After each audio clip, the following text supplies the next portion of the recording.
महापुरुषाय महात्मने विशुद्धानुभवानंद संदोहाय यतोभयम्। नमो भगवते तुभ्यं पुरुषाय महात्मने हरयेद्भुतसिंहाय ब्रह्मणे परमात्मने विष्णुपत्नि महामाये महापुरुषलक्षणे प्रियेथा मे महाभागे लोकमातर् नमोस्तुते। प्रथमो हनुमान् नाम द्वितीयो भीम एव च पूर्णप्रज्ञस्तृतीयस्तु भगवत्कार्यसाधकः उमावयवाक्समुद्यष्टा मनोरुद्र उदासतः तदेतन्मिथुनं ज्ञात्वा नदां प्रत्याद्विहीयते। हरेस्तु प्रतिमाप्राज्ञाः तत्रस्थः केशवस्वयं ददाति ज्ञानमीशेयः परमात्मा स्वयं विभुः।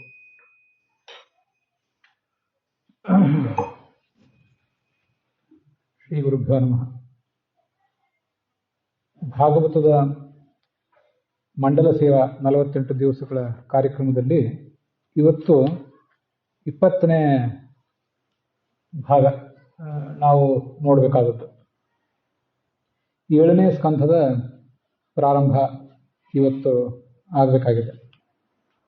ಅದಕ್ಕಾಗಿ ಈ 7ನೇ ಸ್ಕಂಧದಲ್ಲೇ ಬಂದಿರುವಂಥ ಮಂಗಲಾಚರಣವನ್ನು ನಾವು ಇವತ್ತು ನೋಡಿದ್ದೇವೆ. ಇದು 7ನೇ ಸ್ಕಂಧದಲ್ಲಿ 4ನೇ ಅಧ್ಯಾಯದಲ್ಲಿ 24ನೇ ಶ್ಲೋಕದ ರೂಪದಲ್ಲಿ ಬಂದಿರುವಂಥ ಮಂಗಲಾಚರಣ ಈಗ ನಾವು ನೋಡಿದ್ದೇವೆ.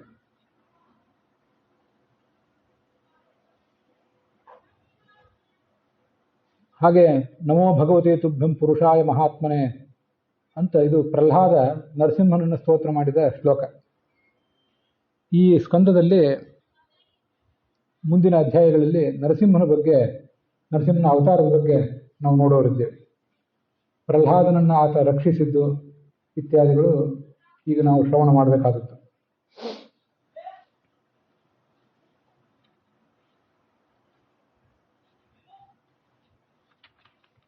ಇದು ಕಥೆ ನಾರದರು ಯುಧಿಷ್ಠಿರನಿಗೆ ಹೇಳಿದ್ದು. ಮಹಾಭಾರತದಲ್ಲಿ ಬಂದಿಲ್ಲ ಇದು, ಆದರೆ ಭಾಗವತದಲ್ಲಿ ಬಂದಿದೆ.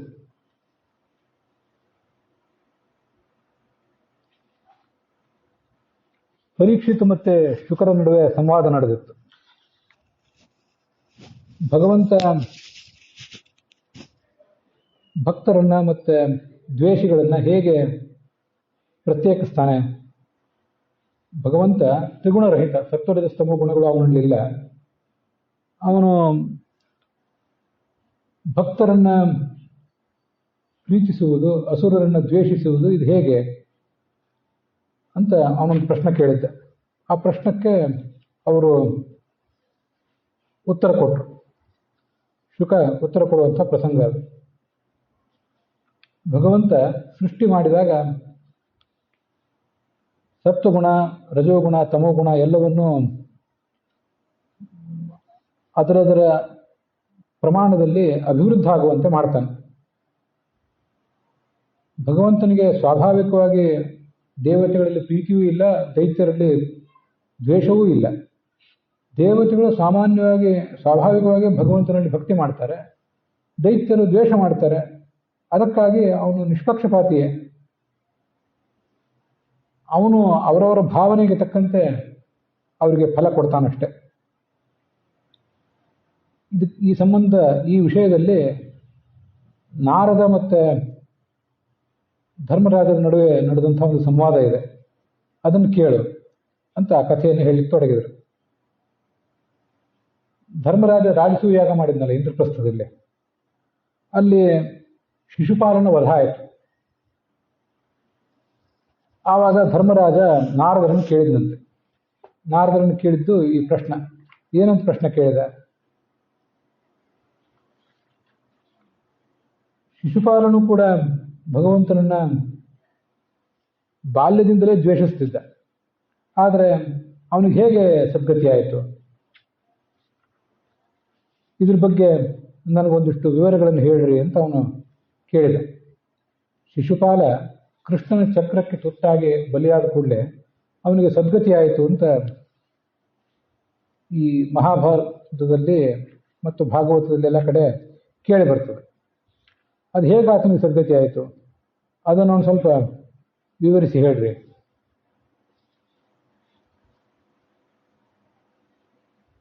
ದ್ವೇಷಿಯಾದ ಶಿಶುಪಾಲನಿಗೆ ಅದು ದೊರಕಿತಲ್ಲ.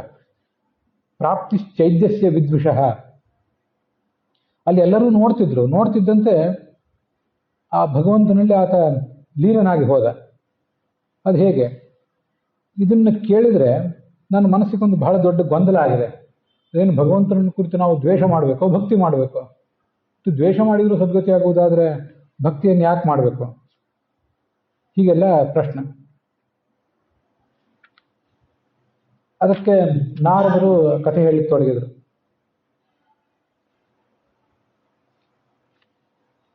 ಈ ಹಿರಣ್ಯಾಕ್ಷ ಹಿರಣ್ಯಕಶಿಪುಗಳು ಹೇಗೆ ಹಿಂದೆ ಜನಿಸಿದರು, ಅವರು ಯಾಕೆ ಭಗವಂತನಲ್ಲಿ ದ್ವೇಷ ಮಾಡಿದರು, ಅದನ್ನೆಲ್ಲ ಹಿಂದೆ ಸ್ವಲ್ಪ ನಾವೀಗಾಗಲೇ ನೋಡಿದ್ದೇವೆ. ಜಯ ವಿಜಯರು ಈ ಸನಕ ಸನಂದನ ಮೊದಲಾದ ಭಗವದ್ಭಕ್ತರಿಗೆ ಅಪಚಾರ ಮಾಡಿದರು. ಆವಾಗ ಅವರು ಈ ಜಯ ವಿಜಯರು ಅಸುರರಾಗಿ ಹುಟ್ಟಲಿ ಅಂತ ಶಾಪ ಕೊಟ್ಟು ಬಿಟ್ಟಿದ್ರು. ಆ ಪ್ರಕಾರ ಹಿರಣ್ಯಕಶಿಪು ಹಿರಣ್ಯನಾಕ್ಷನಾಗಿ ಹುಟ್ಟಿದ್ರು. ಹಿರಣ್ಯಾಕ್ಷ ವರಾಹ ರೂಪದ ಭಗವಂತನಿಂದ ಸಂಹಾರಕ್ಕೊಳಗಾದ. ಅಷ್ಟು ಕಥಾ ನಮ್ಗೆ ಗೊತ್ತಿದೆ. ಇಲ್ಲೊಂದು ವಿಚಿತ್ರವಾದ ಕಥೆ ಹೇಳ್ತಾರೆ. ಕೀಟ ಪೇಶಸ್ಕೃತಾರುದ್ಧ ಕುಡ್ಯೇ ಯಾಂತ ಮನುಸ್ಮರನ್ ಸಂಭ್ರಮ ಭಯಯೋಗೇನ ವಿಂದತೆ ತತ್ಸ್ವರೂಪತಾಂ ಅಂತ. ಒಂದು ಹುಳ, ಅದಕ್ಕೆ ಬೇರೆ ಬೇರೆ ಹೆಸರು ಹೇಳ್ತಾರೆ. ಕೆಲವು ಕಡೆ ಕುರುಡಿ ಕುಠಾರ ಹುಳ ಅಂತಾರೆ, ಕೆಲವು ಕಡೆ ಅದನ್ನ ಕಣಜ ಹುಳ ಅಂತನೂ ಅಂತಾರೆ. ಅದು ಒಂದು ಗೂಡು ಕಟ್ತದೆ. ಗೂಡು ಕಟ್ಟಿ ತನ್ನ ಗೂಡಿನಲ್ಲಿ ಒಂದು ಮರಿ ಹುಳವನ್ನು ತಂದು ಸಾಕ್ತದೆ. ಆ ಮರಿ ಹುಳ ಅಂದರೆ ತನ್ನ ಮರಿ ಅಲ್ಲ, ಅದು ಬೇರೆ ಇನ್ನೊಂದು ಯಾವುದೋ ಹುಳ, ಅದನ್ನು ತಂದು ಸಾಕ್ತದೆ. ಸಾಕಿದಾಗ ಅದಕ್ಕೆ ಪ್ರತಿನಿತ್ಯ ಆಹಾರನೂ ಕೊಡ್ತದೆ. ಸುಮ್ಮನೆ ಜೈಲಲ್ಲಿ ಹಾಕಿಟ್ಟಂತೆ ತೊಂದರೆ ಕೊಟ್ಟಿರೋದಿಲ್ಲ, ಅದಕ್ಕೆ ಆಹಾರನೂ ಹಾಕ್ತದೆ. ಈ ಥರ ಗೂಡಿನಲ್ಲಿ ಹಾಕಿದ್ರಿಂದ ಅದಕ್ಕೆ ಭಯ, ಸಿಟ್ಟು, ನನ್ನ ಗತಿ ಏನಾಗ್ತದೆ, ಕೊಂದು ಬಿಡ್ತದೆ, ದೊಡ್ಡ ಹುಳ ನನ್ನನ್ನು ಸಣ್ಣ ಹುಳವನ್ನು ಕೊಂದು ಬಿಡ್ತದೇನೋ ಅಂತ ಭಯ ಬೇರೆ. ಆದರೆ ಕೊನೆಗೂ ಆ ದೊಡ್ಡ ಹುಳವನ್ನು ಈ ಚಿಕ್ಕ ಹುಳ ನೆನಪು ಮಾಡಿಕೊಂಡು ಅದೇ ಧ್ಯಾನದಲ್ಲಿ ತಾನೂ ಒಂದು ಕಣಜದ ಹುಳ ಆಗಿ ಬದಲಾವಣೆ ಹೊಂದಿಬಿಡ್ತದೆ. ಕೀಟಗಳಲ್ಲಿ ಮಾರ್ಪಾಡಾಗ್ತವೆ. ಇದು ಅನೇಕ ಕೀಟಗಳಲ್ಲಿ ಇರ್ತವೆ.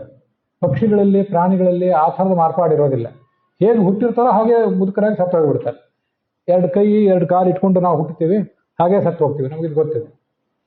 ಪಕ್ಷಿಗಳು, ಕಾಗೆ, ಗುಬ್ಬಿ, ಗರುಡ ಮೊದಲಾದ ಎಲ್ಲ ಪಕ್ಷಿಗಳು ಕೂಡ ರೆಕ್ಕೆಯನ್ನು ಇಟ್ಕೊಂಡೇ ಹುಟ್ಟಿರ್ತವೆ. ರೆಕ್ಕೆ ಬಲುತ್ತ ಮೇಲೆ ಮುಂದೆ ತಾರುಣ್ಯಕ್ಕೆ ಬಂದು ವಾರ್ಧಕ್ಯಕ್ಕೆ ಬಂದು ಮುಂದೆ ಸಾಯ್ತವೆ. ಇವಕ್ಕೆ ಕೆಲವು ಹುಳುಗಳಿಗೆ ಮೊದಲು ರೆಕ್ಕೆ ಇರೋದಿಲ್ಲ. ಈ ರೇಷ್ಮೆ ಹುಳ ಮೊದಲಾದವುಗಳಿಗೆ ಮೊದಲು ರೆಕ್ಕೆ ಇರೋದಿಲ್ಲ, ಆಮೇಲೆ ರೆಕ್ಕೆ ಬರ್ತದೆ. ರೂಪಾಂತರ ಪಡ್ಕೋತಿರ್ತವೆ. ಇಂಥವು ಕೆಲವು ವಿಚಿತ್ರವಾದ ಪ್ರಾಣಿಗಳಿವೆ. ಹೀಗೆ ಆ ದೊಡ್ಡ ಹುಳ ತನ್ನನ್ನ ಚಿಕ್ಕ ಹುಳವನ್ನು ಹಿಡಿದಿಟ್ಟಿದೆ ಅಂತ ಸಿಟ್ಟಿರ್ತದೆ. ಅದಕ್ಕೆ ಸಿಟ್ಟಿದ್ರೂ ಕೂಡ ದೊಡ್ಡ ಹುಳ ತನಗೆ ಆಹಾರ ತಂದು ಕೊಡ್ತಿರ್ತದಲ್ಲ, ಅದನ್ನ ಥರದ ಒಂದು ರೀತಿಯ ಕೃತಜ್ಞತೆನೂ ಇರ್ತದೆ. ಮುಂದೆ ಆ ದೊಡ್ಡ ಹುಳವನ್ನು ಚಿಕ್ಕ ಹುಳ ನೆನಪು ಮಾಡಿಕೊಂಡು ಕ್ರಮವಾಗಿ ಅದರಂತೆನ ತಾನೂ ರೂಪ ತಾಳ್ತದೆ. ಹಾಗೆ ಭಗವಂತ ತನ್ನನ್ನು ಈ ಸಂಸಾರದಲ್ಲಿ ಇಟ್ಟಿದ್ದಾನಲ್ಲ, ಶಿಕ್ಷೆ ಹಾಕಿದ್ದಾನಲ್ಲ ಅಂತ ನಮಗೊಂದೊಂದ್ಸರಿ ಸಿಟ್ಟಿರ್ತದೆ ಭಗವಂತನ ಬಗ್ಗೆ. ಇದು ಈ ದೃಷ್ಟಾಂತ ಎಷ್ಟು ಚೆನ್ನಾಗಿ ಕೊಟ್ಟಿದ್ದಾರೆ ಅಂತ ನೋಡ್ರಿ. ನಮ್ಮಲ್ಲಿ ಅನೇಕ ಜನರಿಗೆ ನಾನು ತುಂಬಾ ಸರಿ ಇದನ್ನು ಕೇಳಿದ್ದೇನೆ, ತುಂಬಾ ಹತ್ತಿರದವರಿಂದಲೇ ಇದನ್ನು ಕೇಳಿದ್ದೇನೆ. ಈ ಭಗವಂತನಿಗೆ ಏನು ಸುಖ ಸಿಗ್ತದೆ, ನಮ್ಮನ್ನು ಇಷ್ಟು ಪೀಡಿಸ್ತಾನಲ್ಲ, ಅವನು ಇಷ್ಟು ಕೆಟ್ಟ ಆಟ ಆಡುವುದೇ, ಇಷ್ಟು ಕ್ರೂರವಾದ ಆಟ ಆಡುವುದೇನು, ಅವನಿಗೇನು ಸಂತೋಷ ಸಿಗ್ತದೆ, ಇಷ್ಟು ತೊಂದರೆ ಕೊಡ್ತಾನಲ್ಲ ನಮಗೆ ಅಂತ ಜನ ಸಂಕಟಪಟ್ಟದ್ದು. ಅವ್ರು ಯಾರು ಭಗವಂತನ ಭಕ್ತರು ಅಲ್ಲ ಅಂತಲ್ಲ, ಆದರೆ ಆ ಕ್ಷಣಕ್ಕೆ ಅಷ್ಟು ನೋವಾಗಿರ್ತದೆ. ಸಂಸಾರದಲ್ಲಿ ನಮ್ಮನ್ನು ಹಿಡಿದಿಟ್ಟಿದ್ದಾನಲ್ಲ, ಯಾಕೆ ತೊಂದರೆ ಕೊಡ್ಬೇಕು ನಮಗೆ?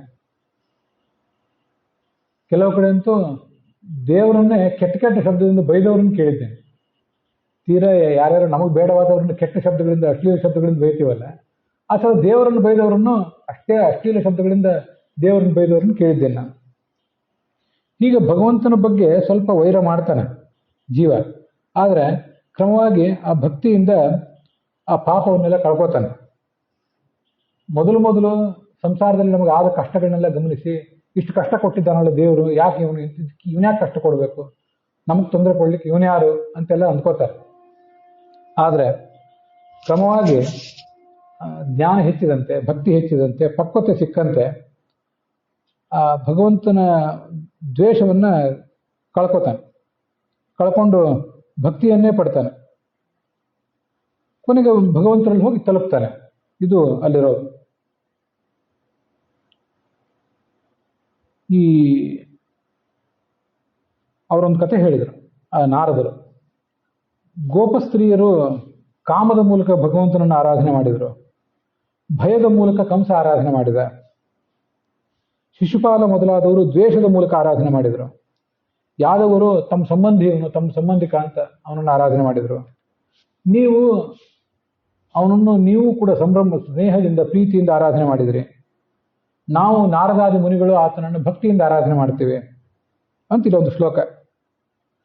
ಹಾಗಾದ್ರೆ ಭಗವಂತನನ್ನ ದ್ವೇಷಿಸಿದ್ರು, ಭಗವಂತನ ಬಗ್ಗೆ ಭಯಪಟ್ಟರು, ಭಕ್ತಿ ಮಾಡದೆ ಹೋದ್ರೂ ಸದ್ಗತಿ ಆಗಿಬಿಡ್ತದೇನೋ ಅಂತ ಒಮ್ಮೊಮ್ಮೆ ಅನಿಸ್ತದೆ. ಅದರದ್ದೆಲ್ಲ ಅರ್ಥ ಇಲ್ಲಿ ಹೇಳ್ತಾರೆ, ಮುಂದೆ ಕ್ರಮವಾಗಿ ಹೇಳ್ತಾರೆ. ಭಗವಂತನ ಬಗ್ಗೆ ಕಾಮ ಮಾಡಿದರು ಗೋಪಸ್ತ್ರೀಯರು, ಅವ್ರ ಬಗ್ಗೆ ಮುಂದೆ 10ನೇ ಸ್ಕಂದದಲ್ಲಿ ಬರೋದಿದೆ. ಹಾಗಾದ್ರೆ ಕಾಮದಿಂದ ಭಕ್ತಿ ಆಗ್ತದ ಅಂದ್ರೆ ಬರೇ ಕಾಮದಿಂದ ಆಗೋದಿಲ್ಲ. ಕಾಮದ ಜೊತೆಗೆ ಪ್ರೇಮ, ಭಕ್ತಿ ಅಂತ ಅನ್ನೋದು ಬೇಕೇ ಬೇಕು. ಭಕ್ತಿ ಎಲ್ಲರಿಗೂ ಬೇಕು. ಗೋಪಸ್ತ್ರೀಯರು ಭಗವಂತನ ಕುರಿತು ಕಾಮ ಮಾಡಿದರು ಅಂತ ಹೇಳಿ ನಾವು ಕಾಮ ಮಾಡುವುದಲ್ಲ, ನಾವ್ಯಾರು ಕಾಮ ಮಾಡುವಂತಿಲ್ಲ, ನಾವು ಪ್ರೇಮನೇ ಮಾಡಬೇಕು. ಹೀಗೆ ಒಬ್ಬೊಬ್ಬರಿಗೆ ಒಂದೊಂದು ರೀತಿಯಾದ ಮಾರ್ಗ ಇದೆ. ಆ ಥರ ಮಾರ್ಗದಲ್ಲೇ ನಾವು ಮುಂದುವರಿಬೇಕು. ಅಂತೂ ಕೇನಾಪ್ಯುಪಾಯೇನ ಮನಃ ಕೃಷ್ಣೇ ನಿವೇದಯೇ, ಏನಾದರೂ ಒಂದು ಉಪಾಯ ಮಾಡಿ ಭಕ್ತಿಯೋಗದ ಮೂಲಕ ಭಗವಂತನಲ್ಲಿ ಮನಸ್ಸಿಡಬೇಕು. ದ್ವೇಷ, ಸಿಟ್ಟು ಮೊದಲು ಬಂದಿರಬಹುದು, ಆದರೆ ಕ್ರಮವಾಗಿ ಅದು ಹೋಗಬೇಕು. ಈ ಶಿಶುಪಾಲ, ದಂತವಕ್ರ ಇವರಿಬ್ಬರು ಕೃಷ್ಣಾವತಾರದಲ್ಲಿ ಕೃಷ್ಣನಿಂದ ಹತರಾದವರು. ಇವರು ಮೂಲತಃ ವಿಷ್ಣುವಿನ ದ್ವಾರಪಾಲಕರು. ಅವರಿಗೆ ಮುನಿಶಾಪ ಬಂದಿತ್ತು. ಆ ಶಾಪವನ್ನು ಯಾರು ಕೊಟ್ಟರು ಅಂತ ಯುಧಿಷ್ಠಿರ ಕೇಳಿದ. ಅವಾಗ ಅವರು ಮತ್ತೆ ಹಿಂದೆ ನಾವು 3ನೇ ಸ್ಕಂದದಲ್ಲಿ ಕಥೆ ಕೇಳಿದ್ವಲ್ಲ, ಅದೇ ಕಥೆಯನ್ನೇ ಹೇಳಿದರು. ಆದ್ರಿಂದ ಆ ಕಥೆಯನ್ನು ಮತ್ತೆ ಈಗ ಹೇಳೋದಿಲ್ಲ. ಅವರು ಹಿರಣ್ಯಕಶಿಪು ಹಿರಣ್ಯಾಕ್ಷನಾಗಿ ಹುಟ್ಟಿದರು. ಅದರಲ್ಲಿ ಹಿರಣ್ಯಕಶಿಪು ಜ್ಯೇಷ್ಠ, ಅಣ್ಣ ಹಿರಣ್ಯಕಶಿಪು, ಹಿರಣ್ಯಾಕ್ಷ ತಮ್ಮ. ವರಾಹ ರೂಪದ ಭಗವಂತ ಹಿರಣ್ಯಾಕ್ಷನನ್ನ ಕೊಂದು ಹಾಕಿದ, ನಮ್ಗೆ ಗೊತ್ತಿದೆ. ಮುಂದೆ ಈ ಹಿರಣ್ಯಕಶಿಪುವಿನ ಕಥೆ ಈಗ ನಾವು ನೋಡಬೇಕಾದದ್ದು. ಭಗವಂತನಿಗೆ ಬಹಳ ಪ್ರಿಯನಾದವನು ತನ್ನ ಮಗ ಪ್ರಹ್ಲಾದ. ಅವನು ಎಷ್ಟು ಥರದ ಪೀಡೆ ಕೊಟ್ಟ, ಆದರೆ ಯಾವ ಪೀಡೆಗೂ ಆತ ಜಗ್ಗಲಿಲ್ಲ, ಬಗ್ಗಲಿಲ್ಲ ಮಗ.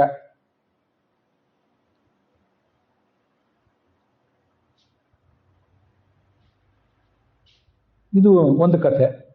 ಇದಾದ್ಮೇಲೆ ಇದೇ ಜಯ ವಿಜಯರು ರಾವಣ ಕುಂಭಕರ್ಣರಾಗಿ ಜನಿಸಿದರು. ಅವರು ಕೂಡ ರಾಮನ ಮೂಲಕನೇ ಹತ್ಯೆಗೊಳಗಾದರು. ಒಬ್ಬ ಹಿರಣ್ಯಾಕ್ಷ ಪ್ರಹ್ಲಾದನಿಂದ, ವರಾಹನಿಂದ, ಇನ್ನೊಬ್ಬ ಹಿರಣ್ಯಕಶಿಪು ನರಸಿಂಹನಿಂದ, ಮತ್ತೆ ರಾಮನಾಗಿ ರಾವಣ ಕುಂಭಕರ್ಣರನ್ನು ಕೊಂದ, ಕೃಷ್ಣನಾಗಿ ಶಿಶುಪಾಲ ದಂತವಕ್ರನ್ನು ಕೊಂದ ಭಗವಂತ. ರಾಮನ ಪರಾಕ್ರಮವನ್ನ ಮುಂದೆ ನೀನೇ ಕೇಳುವವನಿದ್ದಿ ಮಾರ್ಕಂಡೇಯ ಮುನಿಗಳ ಮೂಲಕ ಅಂತಾರೆ ನಾರದರು. ಮಾರ್ಕಂಡೇಯ ಋಷಿಗಳು ಯುಧಿಷ್ಠಿರನಿಗೆ ರಾಮನ ಕಥೆಯನ್ನು ಹೇಳಿದ್ರು. ಇದನ್ನು ಇಲ್ಲಿ ಸೂಚನೆ ಕೊಡ್ತಾರೆ. ಇದು ಮಹಾಭಾರತದಲ್ಲಿ ಆ ಕಥೆ ಇದೆ. ಕಾಡು ಪಾಲಾಗಿದ್ನಲ್ಲ ಧರ್ಮರಾಜ, ಅವಾಗ ಅವನಿಗೆ ಸಂಕಟ ಆಗ್ತಿತ್ತು. ಸಂಕಟ ಆದಾಗ ನನಗಿಷ್ಟು ದುಃಖ ಆಯ್ತಲ್ಲ, ನನ್ನಷ್ಟು ದುಃಖ ಯಾರಿಗಾರು ಆಗಿದೆಯೇನು ಅಂತ ಯಾರ್ಯಾರನ್ನೋ ಕೇಳ್ತಿದ್ದೆ. ಅದರಲ್ಲಿ ಬೃಹದಶ್ವರು ಅಂತ ಬಂದರು. ಅವರನ್ನ ನನ್ನಷ್ಟು ದುಃಖ ಯಾರಿಗಾಗಿದೆ ಹೇಳ್ರಿ ಅಂತ ಕೇಳಿದ್ದೆ. ನಿನ್ಕಿಂತ ಹೆಚ್ಚಿನ ದುಃಖ ನಳದಮಯಂತಿಯರಿಗಾಗಿತ್ತು, ಆ ಕಥೆ ಹೇಳ್ತೀನಿ ಅಂತ ಅವರೊಂದು ಕಥೆ ಹೇಳಿದ್ರು. ಮಾರ್ಕಂಡೇಯರು ಬಂದರು, ಅವ್ರ ಮೂಲಕ ರಾಮನ ಕಥೆ ಹೇಳಿದ್ರು. ರಾಮನ ಪಾಡು ನಿನ್ಕಿಂತ ಶೋಚನೀಯವಾಗಿತ್ತು ಅಂತ ರಾಮನ ಕಥೆ ಹೇಳಿದ್ರು. ಹೀಗೆ ಒಂದೊಂದೇ ಕಥೆ. ಅದೇ ರಾವಣ ಕುಂಭಕರ್ಣರು ಈಗ ಶಿಶುಪಾಲ ದಂತಭಕ್ತರಾಗಿದ್ದಾರೆ. ಅವರು ವೈರಾನುಬಂಧ ತೀವ್ರೇಣ ಧ್ಯಾನೇನ ಅಚ್ಯುತ ಸಾಮ್ಯತಾಂ, ಮೊದಲು ವೈರ ಮಾಡಿದ್ರು, ಕೊನೆಗೆ ಭಕ್ತಿಯನ್ನು ಮಾಡಿ ಮಾಡಿ ಭಗವಂತನಿಂದ ಅವರು ಅವನು ಲೋಕಕ್ಕೆ ಹೋಗಿ ಮುಟ್ತಾನೆ. ಧರ್ಮರಾಜ ಕೇಳಿದ, ಈ ಪ್ರಹ್ಲಾದನಿಗೆ ಯಾಕೆ ತೊಂದರೆ ಕೊಟ್ಟ ಹಿರಣ್ಯಕಶಿಪು? ಆ ಕಥೆಯೆಲ್ಲ ಸ್ವಲ್ಪ ವಿವರವಾಗಿ ಹೇಳ್ರಿ. ತನ್ನ ತಮ್ಮ ಹಿರಣ್ಯಾಕ್ಷ ಸತ್ತು ಹೋದ್ನಲ್ಲ, ಅದನ್ನ ನೋಡಿ ತಡಿಲಿಕ್ಕಾಗಲಿಲ್ಲ ಹಿರಣ್ಯಕಶಿಪುವಿಗೆ. ಈ ಭಗವಂತ ಇಷ್ಟು ನನ್ನ ತಮ್ಮನಿಗೆ ತೊಂದರೆ ಕೊಟ್ಟಿದ್ದಾನೆ, ಆ ಭಗವಂತನನ್ನೇ ಕೊಂದು ನನ್ನ ತಮ್ಮನಿಗೆ ತರ್ಪಣ ಕೊಡ್ತೇನೆ, ಬಿಡೋದಿಲ್ಲ ಇವತ್ತು. ಆವಾಗ ನನ್ನ ಮನಸ್ಸಿಗೆ ಶಾಂತಿ ಆಗ್ತದೆ. ಈಗ ನಾವು ಏನು ಮಾಡಬೇಕು ಅಂದರೆ, ಮೊದಲು ಎಲ್ಲೆಲ್ಲಿ ಯಜ್ಞ ಯಾಗ ಇದೆಲ್ಲ ನಡೀತಿರ್ತದಲ್ಲ ಅದನ್ನೆಲ್ಲ ಹಾಳು ಮಾಡೋಣ, ನೀವು ಅದನ್ನೆಲ್ಲ ಹಾಳು ಮಾಡ್ರಿ ಅಂತ ನನ್ನ ಸೇವಕರಿಗೆ ಆಜ್ಞೆ ಮಾಡಿದ.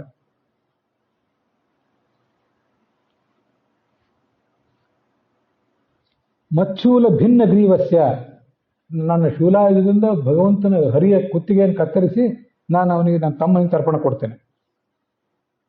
ದೇವತೆಗಳಿಗೆ ವಿಷ್ಣುವೇ ಬಲ, ಆ ವಿಷ್ಣು ಸತ್ತು ಹೋಗಿಬಿಟ್ರೆ ದೇವತೆಗಳ ಬಲನೂ ಎಲ್ಲ ಕ್ಷೀಣ ಆಗಿ ಹೋಗ್ತದೆ, ವಿಷ್ಣುವನ್ನೇ ಕೊಂದು ಬಿಡ್ತೀನಿ ಅಂತ ಒಂದು ಪ್ರಯತ್ನ. ಅದಕ್ಕೆ ನೀವೀಗ ಮೊದಲು ಎಲ್ಲೆಲ್ಲಿ ಯಜ್ಞ ಶಾಸ್ತ್ರದ ಅಧ್ಯಯನ ಪ್ರವಚನ ಇದೆಲ್ಲ ನಡೀತಿರ್ತದೋ ಅದನ್ನೆಲ್ಲ ಹಾಳು ಮಾಡಿ ಹೋಗ್ರಿ. ಅವನಿಗೊಂದು ಭ್ರಮೆ ಇತ್ತು. ಏನು ಭ್ರಮೆ ಅಂದರೆ, ವಿಷ್ಣುವಿಗೆ ಶಕ್ತಿ ಬರೋದೆಲ್ಲಿಂದ? ಯಾರೋ ಎಲ್ಲೋ ಪಾಠ ಪ್ರವಚನ ಮಾಡಿದರೆ, ಶ್ರವಣ ಮಾಡಿದರೆ, ದೇವಾಲಯಗಳು ಕಟ್ಟಿದರೆ, ಯಜ್ಞ ಮಾಡಿದರೆ ಅದರಿಂದ ವಿಷ್ಣುವಿನ ಶಕ್ತಿ ಹೆಚ್ಚಾಗ್ತದೆ ಅಂತ ತಿಳ್ಕೊಂಡಿದ್ದ ಅವನು. ವಿಷ್ಣು ಇದನ್ನು ಅವಲಂಬಿಸಿಲ್ಲ, ಅವನು ಮೂರ್ಖ. ವಿಷ್ಣುವನ್ನು ನಾವು ಅವಲಂಬಿಸಿದ್ದೇವೆ ಅಷ್ಟೇ, ಭಗವಂತನ ನಾವು ಅವಲಂಬಿಸಿದ್ದೇವೆ ಹೊರತು ನಮ್ಮನ್ನ ವಿಷ್ಣು ಏನು ಅವಲಂಬಿಸಿಲ್ಲ. ಯಜ್ಞಯಾಗಗಳೆಲ್ಲ ಮಾಡೋದು ನಿಲ್ಲಿಸಿದ್ರೆ ವಿಷ್ಣು ದುರ್ಬಲ ಆಗಿಬಿಡ್ತಾನೆ ಅಂತ ಅವನ ಆಲೋಚನೆ. ಆದ್ರಿಂದ ಎಲ್ಲೆಲ್ಲಿ ಗೋವುಗಳು, ವೇದ ಘೋಷ, ಆಚರಣೆ, ಮೈಲಿಗೆ ಎಲ್ಲೆಲ್ಲಿ ನಡೆದಿದೆಯಲ್ಲ ಅಲ್ಲಿ ಎಲ್ಲರನ್ನು ಸುಟ್ಟು ಹಾಕಿ, ಅದನ್ನೆಲ್ಲ ಆ ಜಾಗಗಳನ್ನೆಲ್ಲ ಹಾಳು ಮಾಡ್ರಿ, ಕಡೀರಿ, ಬಡೀರಿ. ಹಿರಣ್ಯಕಶಿಪು ಹೀಗೆ ಮಾಡಿದಾಗ ಅವರು ಅದನ್ನೇ ಮಾಡ್ಲಿಕ್ಕೆ ತೊಡಗಿದ್ರು. ಮೊದಲೇ ದೈತ್ಯರಿಗೆ ಮದ, ದುರ್ಬುದ್ಧಿ, ಹಿಂಸೆ. ಈಗ ಇವನು ಹೇಳಿದ ಅಂತ ಮತ್ತೆ ಅದನ್ನೂ ಎಲ್ಲ ಮಾಡ್ತಾ ಬಂದರು. ಜನರು ಮನೆಗಳನ್ನು ಸುಟ್ಟರು, ಸೇತುವೆ, ದೊಡ್ಡ ದೊಡ್ಡ ಗೋಪುರ ಅದನ್ನೆಲ್ಲ ಹಾಳು ಮಾಡಿದರು. ಆವಾಗ ಈ ದೇವಲೋಕಕ್ಕೂ ಹೋದರು ಈ ರಾಕ್ಷಸನ ಅನುಯಾಯಿಗಳು. ಆವಾಗ ಏನು ಮಾಡಬೇಕು? ಆ ದೇವತೆಗಳೆಲ್ಲ ಅಲ್ಲಿಂದ ಓಡಿ ಹೋಗಿ ಅದೃಶ್ಯ ರೂಪದಿಂದ ಭೂಲೋಕದಲ್ಲೇ ಸಂಚಾರ ಮಾಡಿದರು. ಈ ಕಡೆ ತನ್ನ ತಮ್ಮನಿಗೆ ಧರ್ಮೋದಕ ಕೊಟ್ಟ. ಕೃತ್ವ ಕಟೋದಕಾದೀನಿ ಭ್ರಾತೃಪುತ್ರ ನಸಾಂತ್ವಯತ. ಅವನಿಗೇನು 10ನೇ ದಿವಸ ತರ್ಪಣ ಕೊಡಬೇಕು ಮತ್ತು ಮುಂದೆ ಮಾಸಿಕ ಇತ್ಯಾದಿಗಳು ಮಾಡಬೇಕು ಅಂತಿದೆ, ಅದನ್ನು ಮಾಡಿದ. ಮಾಡಿ ಅವನ ಮಕ್ಕಳಿಗೆಲ್ಲ ಸಮಾಧಾನ ಹೇಳಿದ. ಹಿರಣ್ಯಾಕ್ಷನಿಗೆ ಶಕುನಿ, ಶಂಬರ, ಧೃಷ್ಟ, ಕಾಲನೇಮಿ, ವೃಕ, ಭೂತ ಸಂತಾಪನ, ಮಹಾನಾಭ, ಹರಿಶ್ಮಶ್ರು, ಉಲ್ಕಲ ಅಂತ 9 ಮಕ್ಕಳಿದ್ರು. ಅವರ ತಾಯಿ ಋಷದ್ಭಾನು ಅಂತ. ಇವರೆಲ್ಲರಿಗೂ ಸಮಾಧಾನ ಹೇಳಿದ. ತನ್ನ ತಾಯಿ ದಿತಿಗೂ ಸಮಾಧಾನ ಹೇಳಿದ. ನೋಡಿ, ನೀವು ಸಮಾಧಾನ ಪಟ್ಕೊಳ್ರಿ. ಹಿರಣ್ಯಾಕ್ಷ ಮಹಾಪರಾಕ್ರಮಿ, ಸತ್ತ ಅಂತ ದುಃಖ ಪಡಬೇಡಿ. ಇದೆಲ್ಲ ಜೀವನ ಏನು ಸ್ಥಿರ ಅಲ್ಲ.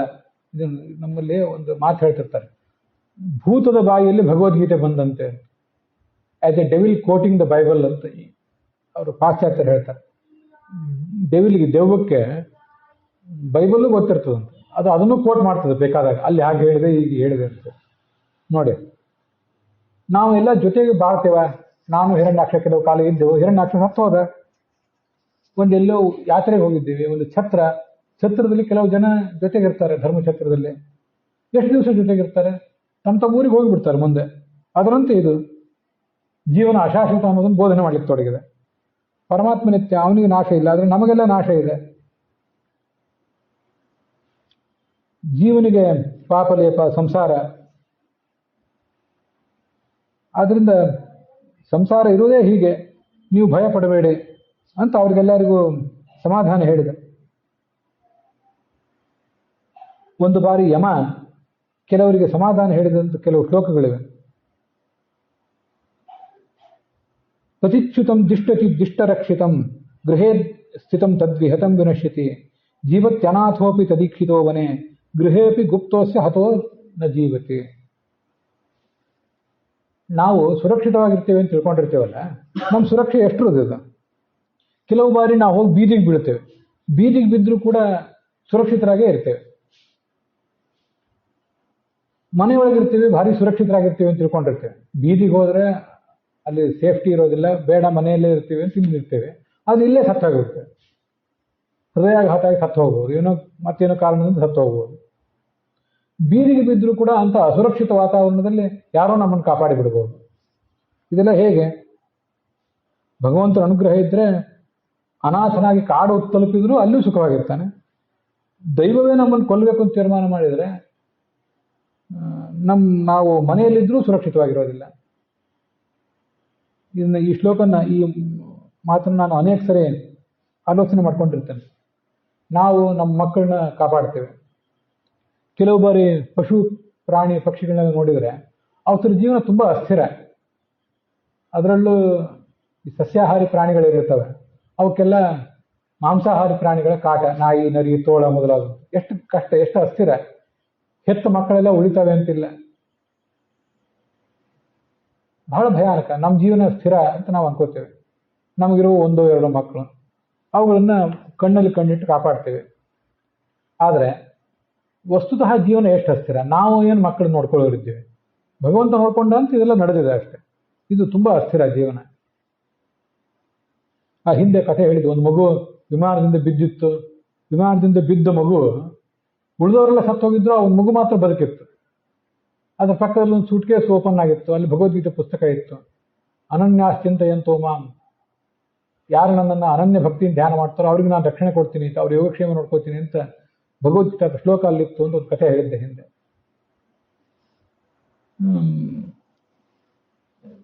ಈಗ ಇನ್ನೊಂದು ಕಥೆ ಹೇಳಬೇಕು ಅನ್ಕೋತೇನೆ. ಅಲ್ಲೆಲ್ಲ ಉತ್ತರ ಭಾರತದಲ್ಲಿ ಒಂದು ಶಾಲೆ ಮಾರ್ಚ್ ತಿಂಗಳು ಮುಗಿಲಿಕ್ಕೆ ಬಂದಿತ್ತು. ಸ್ಕೂಲು ಶಾಲೆ ಮುಕ್ತಾಯ ಆಗೋ ಸಂದರ್ಭ. ಈ ಕಥೆನೂ ತುಂಬಾ ಸರಿ ನಾನು ಹೇಳ್ಕೊಂಡಿದ್ದೇನೆ. ಮಕ್ಕಳೆಲ್ಲ ಮನೆ ಬಿಟ್ಟು ಹೊರಗೆ ಬಂದರು, ಸ್ಕೂಲ್ ಬಿಟ್ಟು ಹೊರಗೆ ಬಂದರು. ಜವಾನ ಮಕ್ಕಳೆಲ್ಲ ಹೋದ್ಮೇಲೆ ಎಲ್ಲ ರೂಮ್ಗಳಿಗೂ ಬೀಗ ಹಾಕಿದೆ ಪ್ಯೂನ್. ಎಲ್ಲರೂ ಬಿಟ್ಟು ಹೋಗಿಬಿಟ್ರು. ಎಲ್ಲರೂ ತಮ್ಮ ಮನೆಗೆ ಹೋದ್ರು. ಒಂದು ಮಗು ಮಾತ್ರ ಹೋಗಲಿಲ್ಲ.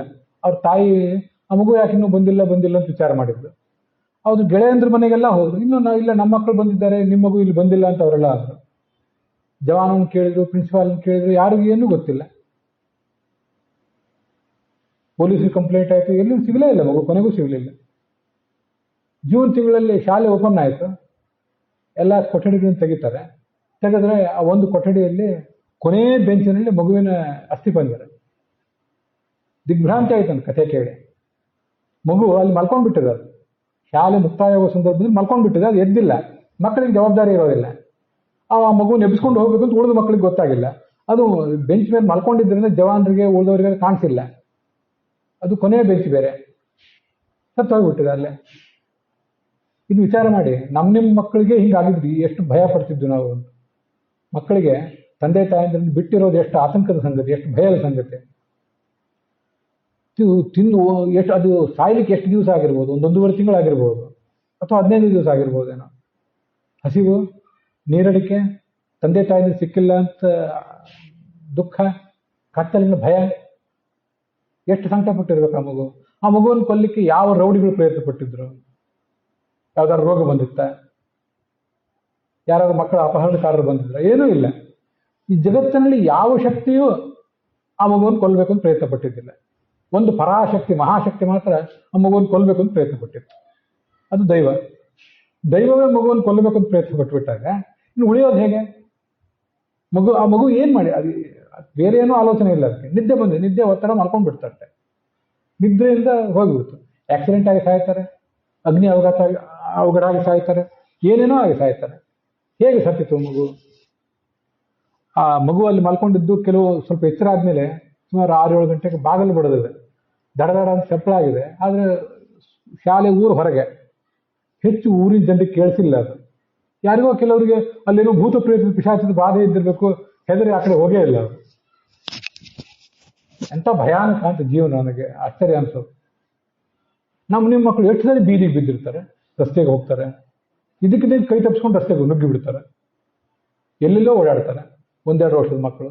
ದೊಡ್ಡ ಮಕ್ಕಳಂತೂ ನಮ್ಮನ್ನು ಬಿಟ್ಟು ತಿಂಗಳುಗಟ್ಟಲೆ ದೂರನೇ ಇರ್ತಾರೆ. ಯಾರು ನಿಮ್ಮ ಮಕ್ಕಳನ್ನ ನೋಡ್ಕೊಳ್ಳೋರಿದ್ದಾರೆ? ಗಂಡು ಮಕ್ಕಳಾಗಲಿ ಹೆಣ್ಮಕ್ಳಾಗಲಿ ಇವ್ರನ್ನ ನೋಡ್ಕೊಳ್ಳೋರು ಯಾರಿರ್ತಾರೆ? ವಿದೇಶಕ್ಕೆ ಹೋಗ್ತಾರೆ ದೊಡ್ಡವರಾದ್ಮೇಲೆ. ತಿಂಗಳುಗಟ್ಟಲೆ ನಾವು ಕಣ್ಣಿಗೆ ಕಾಣಿಸೋದಿಲ್ಲ. ನೋಡ್ಕೊಳ್ಳೋರು ಯಾರು? ನಮ್ಮನ್ನು ಯಾರು ನೋಡಿದ್ರು ಅವನೇ ಇವ್ರನ್ನೂ ನೋಡ್ತಾನೆ. ನಮ್ಮನ್ನು ಯಾರು ಕೊಲ್ಲಬೇಕಂತ ಪ್ರಯತ್ನ ಪಡ್ತಾನೆ ಅವನೇ ಇವ್ರನ್ನೂ ಕೊಲ್ತಾನೆ. ನಿಮ್ಮನ್ನು ಬದುಕಿಸಬೇಕು ಅಂತ ಪ್ರಯತ್ನ ಪಟ್ಟರೆ ವಿಮಾನದಿಂದ ಬಿದ್ದರೂ ಬದುಕಿ ಬಿಡ್ತೀರಿ. ಸಾಯಬೇಕು ಅಂತ ಕೂತ್ರೆ ಸುರಕ್ಷಿತವಾದ ವಾತಾವರಣ, ಶಾಲೆ, ಅದೇನು ತಲೆ ಮೇಲೆ ಸ್ಲ್ಯಾಬ್ ಕುಸಿದು ಬಿದ್ದಿತ್ತ? ಏನೂ ಆಗಿಲ್ಲ ಅದಕ್ಕೆ. ಭಗವಂತ ಮಾತ್ರ ಕೊಲ್ಲಬೇಕು ಅಂತ ತೀರ್ಮಾನ ಮಾಡಿದ್ದ. ಇದೆಲ್ಲೋ ಓದಿದ ಕಥೆ. ಜೀವನ ಎಷ್ಟು ಅಸ್ಥಿರ, ಎಷ್ಟು ಭಯಾನಕ ಅಂತ ಒಮ್ಮೆ ಅನ್ನಿಸ್ತದೆ. ಭಗವಂತ ಕೊಲ್ಲಬೇಕಂತ ಪ್ರಯತ್ನ ಪಟ್ಟಿದ್ದ ಅಷ್ಟೇ. ಇದು ಜೀವನ. ಆದ್ದರಿಂದ ಹೀಗೆಲ್ಲ ಜೀವನದಲ್ಲಿ ನಡೆದೇ ನಡೀತದೆ, ನಾವ್ಯಾರೂ ಭಯ ಪಡಬೇಕಾಗಿಲ್ಲ ಅಂತ ಅವರಿಗೆಲ್ಲ ಸಮಾಧಾನ ಹೇಳಿದೆ. ಹಿರಣ್ಯಕಶಿಪು ಹೇಳಿದ ತತ್ವಜ್ಞಾನ ಇದೆ. ನಾವೆಲ್ಲ ಸತ್ತು ಹೋದ್ರು ಅಂತ ಹೇಳ್ತೀವಲ್ಲ, ನಾವು ಕೂಡ ಒಂದು ದಿವಸ ಸಾಯಬೇಕಲ್ಲ. ಸತ್ತವರಂತೆ ಅವರಂತೂ ಸತ್ತೇ ಹೋದ್ರು, ಅಳುವವರು ಒಂದು ದಿವಸ ಸಾಯಬೇಕು. ಇದಕ್ಕೊಂದು ಉದಾಹರಣೆ, ಬೇಕಾಷ್ಟು ಉದಾಹರಣೆಗಳು ಕಂಡಿರ್ತದೆ.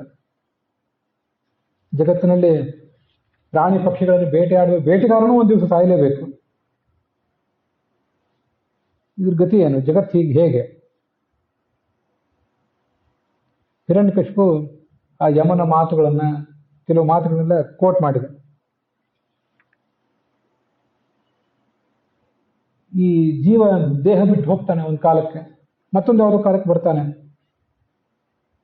ಇಲ್ಲಿ ಶತ್ರುಗಳು ಯಾರು, ಮಿತ್ರರು ಯಾರು? ಕ ಆತ್ಮ ಕಃ ಪರೋವಾತ್ರ ಸ್ವೀಯ ಪಾರಕ್ಕೆ ಏವಚ. ಹಿಂದೆ ಕಳೆದ ದಿವಸನೂ ಇದು ಬೇಕಾಷ್ಟು ನಾವು ನೋಡಿದ್ದೇವೆ. ಇವತ್ತು ನಾವು ಇಷ್ಟೆಲ್ಲ ಸ್ನೇಹಿತರಾಗಿ ಮಿತ್ರರಾಗಿ ಓಡಾಡ್ತೇವಲ್ಲ, ಪ್ರಾಯ ಒಂದು ಯಾವುದೋ ಒಂದು ಜನ್ಮದಲ್ಲಿ, ಹಿಂದಿನ ಜನ್ಮದಲ್ಲೋ ಮುಂದಿನ ಜನ್ಮದಲ್ಲಿ ಎದುರಿಗೆ ಭೇಟಿ ಆದರೂ ಏನೂ ಪರಿಚಯ ಇಲ್ಲದವರಂತೂ ಓಡಾಡ್ತಿರ್ತೇವೆ. ನಮ್ಮದೇ ಜಮೀನು, ನಮ್ಮದೇ ಆಸ್ತಿ, ನಮ್ಮದೇ ಮನೆ ಎದುರಿಗೆ ಸತ್ತ ಮೇಲೆ ಇನ್ನೊಂದು ಕೆಲವು ವರ್ಷ ಆದಮೇಲೆ ಅಲ್ಲೇ ಮುಂದೆ ನಾವು ಹಾದು ಹೋದ್ರು, ನಮ್ಮ ಜೀವ ಹಾದು ಹೋದ್ರು, ಅಥವಾ ಮತ್ತೊಂದು ಇನ್ನೊಂದು ಜನ್ಮ ನಮಗೆ ಬಂದರು, ಅದೇ ಮುಂದಿನ ಮನೆಯಲ್ಲಿ ಹುಟ್ಟಿದ್ರು.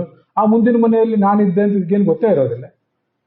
ಅದು ಒಂದಿದೆ ಋಣಾನುಬಂಧ ಇದ್ದರೆ, ಈ ಜನ್ಮದಲ್ಲಿ ಋಣಾನುಬಂಧ ಇದ್ದರೆ ಅದು ಯಾವುದೋ ಒಂದು ರೀತಿಯಲ್ಲಿ ಮುಂದಿನ ಜನ್ಮದಲ್ಲಿ ವ್ಯಕ್ತ ಆಗ್ತದೆ.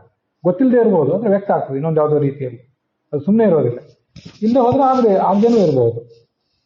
ಅಂತೂ ನಮ್ಮವ್ರು ಯಾರು, ಪರಕೀಯರು ಯಾರು, ಎಷ್ಟು ದಿವಸ, ಏನು ಅನುಬಂಧ, ಅದರಲ್ಲಿ ತುಂಬ ಗಟ್ಟಿಯಾದದ್ದು ಉಳಿತದೆ, ಉಳಿದದೆಲ್ಲ ಜೊಳ್ಳಾಗಿ ಹಾರಿ ಹೋಗ್ತದೆ ಅಷ್ಟೆ ಅಂತ ಅವ್ರಿಗೆ ಸಮಾಧಾನ ಹೇಳಿದೆ. ದಿತಿಗೂ ಸಮಾಧಾನ ಆಯಿತು. ಅವಳ ಸೊಸೆ ಅವಳು ಕೇಳಿದ್ಳು, ಋಷಭಾನು ಅಂತ ಅವಳ ಹೆಸರು. ಸ್ವಲ್ಪ ಸಮಾಧಾನ ಆಯ್ತಂತ. ಮುಂದೆ ಈ ಹಿರಣ್ಯಕಶಿಪು ಆಯಿತು ಸಮಾಧಾನ ಹೇಳೋದನ್ನು ಹೇಳಿದೆ. ಮುಂದೆ ಏನು ಮಾಡಿದ, ನನಗೆ ಸಾವು ಅನ್ನೋದೇ ಬರಬಾರ್ದು ಅಂಥದ್ದೊಂದು ವರ ತೊಗೊಂಡ್ಬಿಡ್ಬೇಕು ಅಂತ ಚತುರ್ಮುಖ ಬ್ರಹ್ಮನನ್ನು ಉದ್ದೇಶಿಸಿ ತಪಸ್ಸು ಮಾಡಿದ. ನೆಲದ ಮೇಲೆ ನಿಂತ, ಮಂದರ ಪರ್ವತಕ್ಕೆ ಹೋದ, ಅಲ್ಲಿ ನೆಲದ ಮೇಲೆ ನಿಂತು ಹೆಬ್ಬೆರಳನ್ನು ನೆಲದ ಮೇಲೆ ಊರಿದ, ಎರಡೂ ಕೈ ಮೇಲೆತ್ತಿದ, ಭಯಾನಕವಾದ ತಪಸ್ಸು ಪ್ರಾರಂಭ ಮಾಡಿದ. ಅವನ ತಲೆಯ ಮೇಲಿಂದ ಬೆಂಕಿ ಹೊರಸೂಸಲಿಕ್ಕೆ ಶುರುವಾಯಿತು. ಈ ರಾಕ್ಷಸರು ಮಾಡಿದರೆ ಮಹಾ ನೀಚ ಕೆಲಸಗಳನ್ನು ಮಾಡ್ತಾರೆ, ಮಾಡಿದ್ರೆ ಇಂಥ ದೊಡ್ಡ ತಪಸ್ಸು ಮಾಡ್ತಾರೆ. ಇದು ಶಕ್ತಿ ಅವರು ದೇಹದಲ್ಲಿ ಆ ಶಕ್ತಿ ಇರ್ತದೆ. ಮತ್ತೆ ಇಂಥ ತಪಸ್ಸು ಮಾಡಿದ್ರಿಂದಲೇ ಅವರ ದುಷ್ಟತನ ಮತ್ತಷ್ಟು ವ್ಯಕ್ತ ಆಗೋದು. ತಪಸ್ಸು ಮಾಡಿದ್ರಿಂದ ಮತ್ತಷ್ಟು ಕೊಬ್ಬು ಬರ್ತದಲ್ಲ, ಅದರಿಂದ ಮತ್ತಷ್ಟು ಪೀಡೆ ಕೊಡ್ತಾರೆ. ಉರಿದು ಕೊನೆಗೆ ಬೂದಿಯಾಗಿ ಬಿದ್ದು ಹೋಗ್ತಾರೆ. ನದಿ ಸಮುದ್ರಗಳೆಲ್ಲ ಪ್ರಕ್ಷುಬ್ಧ ಆದವು. ಬ್ರಹ್ಮನ ಹತ್ರ ಹೋದ್ರು ದೇವತೆಗಳೆಲ್ಲ. ಹಿರಣ್ಯಕಶಿಪುವಿನ ತಪಸ್ಸಿಗೆ ನಾವೆಲ್ಲ ಬೆಂದು ಹೋಗ್ತಾ ಇದ್ದೇವೆ, ಏನು ಗತಿ? ನೀನು ಈ ಜಗತ್ತನ್ನು ಸೃಷ್ಟಿಸಿದ್ದಿ, ಇದಕ್ಕೊಂದು ಏನಾದರೂ ಪರಿಹಾರ ಇದ್ದಿರಬೇಕು. ಎಲ್ಲದನ್ನು ನೀನೇ ಸೃಷ್ಟಿಸಿದ್ದೆ, ಅದಕ್ಕೊಂದು ಏನಾದರೂ ಪರಿಹಾರ ಇದ್ದಿರಬೇಕು. ನೋಡು, ಅವನಿಗೆ ಯಾವುದೋ ಒಂದು ಉದ್ದೇಶ ಇಟ್ಕೊಂಡು ತಪಸ್ಸು ಮಾಡ್ತಿದ್ದಾನಲ್ಲ, ಮುಂದೆ ಅವನಿಗೆ ಏನಾಗ್ತದೆ ಅನ್ನೋದನ್ನು ಗಮನಿಸು ಅಂತ ಹೀಗೆ ದೇವತೆಗಳು ಹೇಳಿದಾಗ, ಆ ಚತುರ್ಮುಖ ಬ್ರಹ್ಮ ಇನ್ನು ಭೃಗು, ದಕ್ಷ ಮೊದಲಾದವ್ರನ್ನೆಲ್ಲ ಕರ್ಕೊಂಡು ಹಿರಣ್ಯಕಶಿಪುವಿನ ಆಶ್ರಮಕ್ಕೆ ಹೊರಟ. ಅಲ್ಲಿರೋ ಕಾಡಿನಲ್ಲಿದ್ನಲ್ಲ ಅಲ್ಲೇ. ಅವನ ಸ್ಥಿತಿ ಹೇಗಾಗಿತ್ತಂದ್ರೆ, ಏಕಾಗ್ರ ಚಿತ್ತನಾಗಿ ತಪಸ್ಸು ಮಾಡ್ತಿದ್ನಲ್ಲ, ಮೈಯಲ್ಲಿರುವ ಮೇಧಸ್, ಮಾಂಸ, ಚರ್ಮ, ರಕ್ತ ಅದೆಲ್ಲನೂ ಕೂಡ ಸೌದು ಹೋಗಿಬಿಟ್ಟಿತ್ತು. ಇರುವೆ, ಗೊದ್ದ ಏನೇನೋ ಇರ್ತಾವಲ್ಲ, ಅವೆಲ್ಲ ತಿಂದು ಹಾಕಿಬಿಟ್ಟಿದ್ದು ಅಂತವನು. ಅಂತಹ ಸ್ಥಿತಿಯಲ್ಲಿದ್ದ. ಸುತ್ತಲೆಲ್ಲ ಬಿದಿರು, ಹುಲ್ಲು. ಪ್ರಾಯ ಇವನ ಹಿರಣ್ಯಕಶಿಪುವಿನ ಖಾಸ ಸೇವಕರಿಗೂ, ಅವನ ಸೆಕ್ರೆಟರಿಗಳಿಗೂ ಇವನು ಎಲ್ಲಿದ್ದಾನೆ ನಮ್ಮ ರಾಜ ಅಂತ ಗೊತ್ತಾಗದಿರೋ ಪರಿಸ್ಥಿತಿ ಬಂದ್ಬಿಟ್ಟು. ಕೆಲವು ಸರಿ ಬೆಡ್ ರಿಡನ್ ಆದಾಗ, ಬೆಡ್ ಸೋರ್, ಮೈ ಹುಣ್ಣಾಗ್ತದಲ್ಲ, ಆವಾಗ ಇರುವೆಗಳು ಮುತ್ತುತ್ತಾವಲ್ಲ, ಆ ಥರ ಅಷ್ಟು ಭಯಾನಕವಾದ ಸ್ಥಿತಿ. ಆ ಏಕಾಗ್ರತೆ ಬಗ್ಗೆ ನನಗೆ ಆಶ್ಚರ್ಯ ಆಗೋದು. ಎಂಥ ಏಕಾಗ್ರತೆ! ಪರಮ ಭಕ್ತರಿಗೂ ಕೂಡ ಕೆಲವು ಸರಿ ಅಂಥ ಏಕಾಗ್ರತೆ ಬರೋದು ಕಷ್ಟ. ಆದರೆ ಇಂಥ ಒಂದು ಮಹಾ ಉದ್ದೇಶ ಇಟ್ಕೊಂಡು ಜಗತ್ತನ್ನು ಪೀಡಿಸಬೇಕು, ಜಗತ್ತನ್ನೆಲ್ಲ ಮೆಟ್ಟಿ ನಿಲ್ಲಬೇಕು ಅಂತ ಒಂದು ಮಹಾ ಉದ್ದೇಶ. ಆ ಉದ್ದೇಶಕ್ಕಾಗಿ ಇಂಥ ಒಂದು ಕ್ರೂರ ತಪಸ್ಸು. ಉಗ್ರವಾದ ತಪಸ್ಸು. ಬ್ರಹ್ಮದೇವರಿಗೂ ಆಶ್ಚರ್ಯ ಆಯ್ತು. ನಕ್ರಂತ ಒಂದ್ಸರಿ, ಏನೋ ದೊಡ್ಡ ಉದ್ದೇಶ ಮಾಡ್ಬೇಕು ಅಂತ ಮಾಡಿದ್ದಾನೆ, ದೊಡ್ಡ ತಪಸ್ಸನ್ನು ಮಾಡ್ತಿದ್ದಾನೆ, ಅದೇನಾಗ್ತದೆ ನೋಡೋಣ ಹೇಳಿದರು. ಆಗಲಿ, ಒಳ್ಳೇದಾಗಲಿ, ತಪಸ್ಸಿನ ಸಿದ್ಧಿ ಪಡೆದಿದೆ, ಏನು ವರ ಬೇಕು ಹೇಳ. ಒಂದು ಆಶ್ಚರ್ಯವೇ, ನಿನ್ನ ಎಲುಬನ್ನು ಇನ್ನೂ ಯಾರೂ ತಿಂದಿಲ್ಲ. ಎಲುಬನ್ನು ಮಾತ್ರ ಇರಬೇಕು, ತಿನ್ಲಿಕ್ಕಾಗೋದಿಲ್ಲ. ನಾನು ಈಗ ಒಂದು 2-3 ದಿವಸದ ಹಿಂದೆ ಹೇಳಿದ್ದೆ, ನೀವು ಅದನ್ನು ಇಂಟರ್ನೆಟ್ನ ತೆಗೆದು ನೋಡಿದ್ರೆ ಸಿಗ್ತದೆ. ನಮ್ಮ ದೇಹವನ್ನು ಹೂತು ಹಾಕಿದ್ರು ಕೂಡ ಎಲುಬುಗಳೂ ಹೋಗಲಿಕ್ಕೆ ಕೆಲವು 100 ವರ್ಷಗಳೇ ಬೇಕಾಗ್ತವೆ. ನಿನ್ನ ಎಲುಬೆಲ್ಲ, ನಿನ್ನ ಪ್ರಾಣವಾಯು ಎಲ್ಲ ಎಲುಬಿನಲ್ಲೇ ಇದೆ. ನೀವು ಪಂಚಾಂಗದಲ್ಲಿ ನೋಡಿದ್ರೆ ಕೊಟ್ಟಿರ್ತಾರೆ, ಕಲಿಯುಗದಲ್ಲಿ ಅನ್ನದಲ್ಲಿ ಪ್ರಾಣ, ಅನ್ನ ತಿನ್ನೋ ತನಕ ಬದುಕಿರ್ತೀರಿ, ಅನ್ನ ಬಿಟ್ಟರೆ ಹೋಗ್ತೇವೆ. ದ್ವಾಪರ ಯುಗದಲ್ಲಿ ರಕ್ತಗತ, ಮಾಂಸಗತ, ಈಗ ಅಸ್ಥಿಗತ ಅಂತ ಹೀಗೇನೋ ಮುಂದೆ ಎಲುಬಿರೋ ತನಕ ಪ್ರಾಣ ಬದುಕಿರ್ತದಂತೆ ಕೃತಯುಗದಲ್ಲಿ. ಅಂತ ಭಯಾನಕವಾದ ಇಂಥ ತಪಸ್ಸು ಯಾವ ಋಷಿ ದೇವ ಮಾಡಿದ್ದು ನಾನು ನೋಡಿಲ್ಲ. ಏನು ಬೇಕು ಹೇಳು, ನಾನೇ ನಿನಗೆ ಇಲ್ಲಿ ಬಂದಿದ್ದೇನೆ. ಇಷ್ಟು ಹೇಳಿ ತಮ್ಮ ಕಮಂಡಲ್ನಲ್ಲಿ ನೀರಿತ್ತಲ್ಲ ಅದನ್ನು ತೊಗೊಂಡು ನೀವು ಪ್ರೋಕ್ಷಣೆ ಮಾಡಿದರು. ಆ ಪ್ರೋಕ್ಷಣೆ ಮಾಡಿದ್ದಕ್ಕೆ ಅದರ ನಡುವೆ ಮಹಾಬಲಿಷ್ಠ ವಜ್ರದಂತೆ ದೇಹ, ಆ ಹಿರಣ್ಯಕಶಿಪು ಎದ್ದು ನಿಂತ. ಬೆಂಕಿ ಅಂತ ಮೈಬಣ್ಣ, ಹೊಸ ಈಗ ತಾನೇ ಅಂಗಡಿಯಿಂದ ತಂದಂಥ ಬಂಗಾರ, ಆ ಬಂಗಾರದಂಥ ಮೈಬಣ್ಣ. ನಮಸ್ಕಾರ ಮಾಡಿದ ಅವರಿಗೆ. ರೋಮಾಂಚನ ಆಯ್ತು, ಬ್ರಹ್ಮದೇವನೇ ಬಂದಿದ್ದಾನಲ್ಲ ಅಂತ.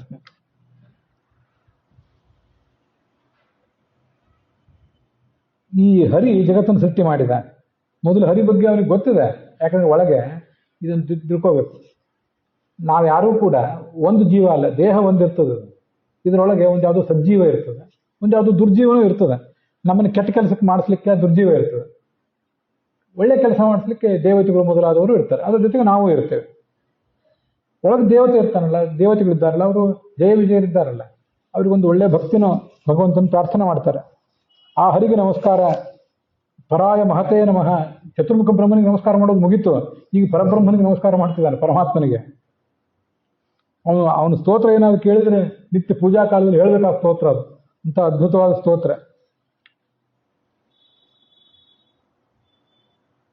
ನಿನಗೀಗ ನಮಸ್ಕಾರ ಅಂತ ನಮಸ್ಕಾರ ಮಾಡಿದ. ಅದೆಲ್ಲ ಆದಮೇಲೆ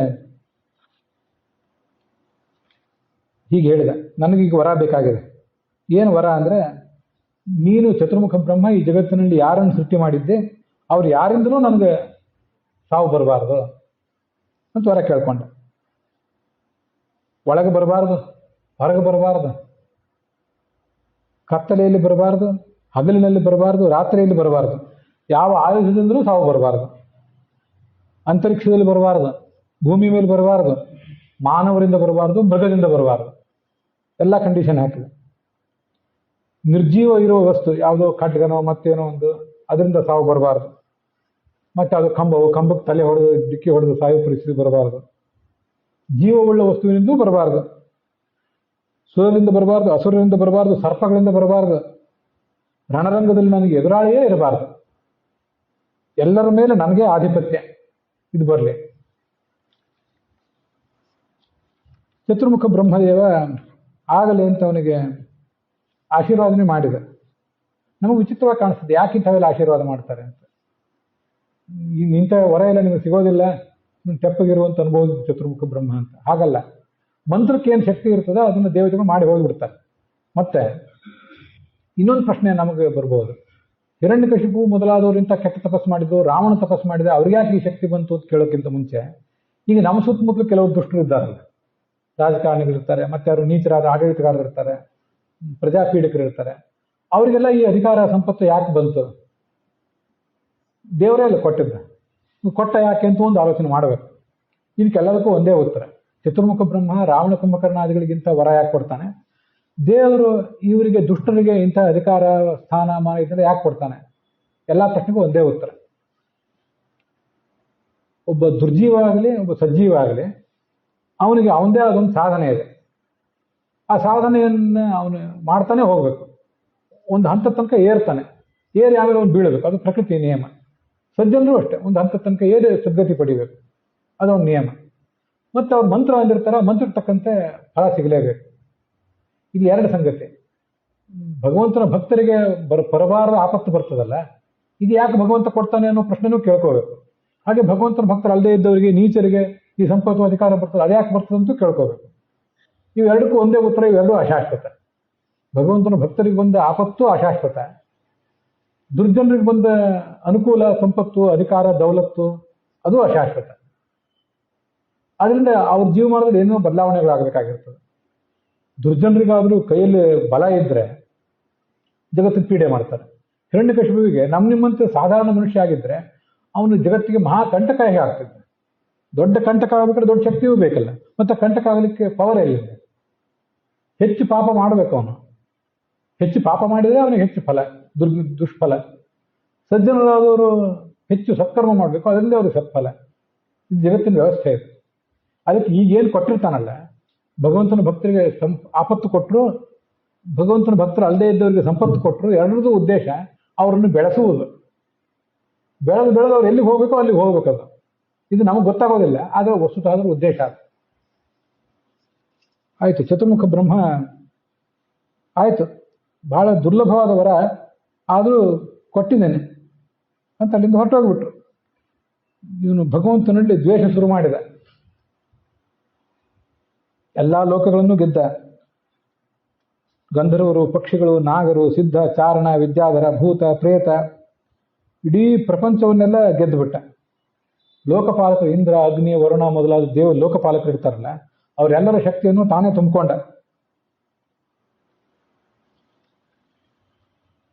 ಸ್ವರ್ಗಲೋಕಕ್ಕೆ ಹೋದ, ಅಲ್ಲೇ ವಾಸ ಮಾಡಿಬಿಟ್ಟ, ಅದನ್ನೆಲ್ಲ ವಶಪಡಿಸ್ಕೊಂಡ.